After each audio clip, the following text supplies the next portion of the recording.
Première campagne des législatives et premier pas dans la petite commune de Molières en Tarn-et-Garonne.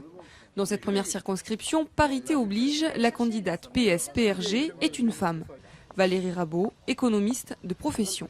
Moins connue que son adversaire UMP, Brigitte Barège, ce matin, Valérie Rabault n'hésite pas à mettre les mains dans le cambouis pour rencontrer ses électeurs.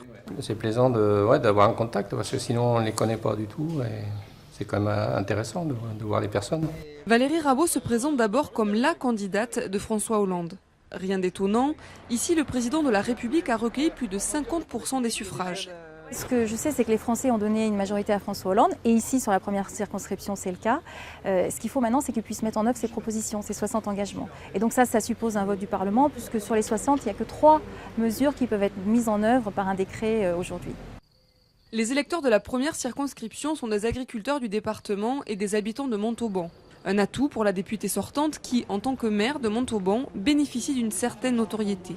Mais le vent n'est plus propice à l'UMP. Dans cette circonscription, le FN a réalisé 20,6% des voix au second tour. Cette représentante de la droite populaire a fait parler d'elle pour ses propos homophobes ou anti-immigration.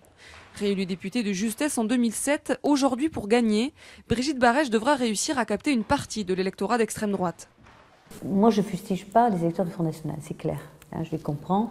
Je peux concevoir qu'à un moment donné, on ne se sente pas entendu, qu'on ait envie de pousser un cri de révolte, d'agacement, et c'est à nous de l'écouter et de l'entendre.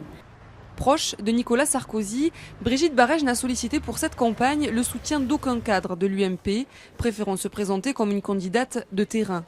Côté PS, la candidate a reçu, elle, le soutien de Martine Aubry et du président du Parti radical de gauche, Jean-Michel Bailly.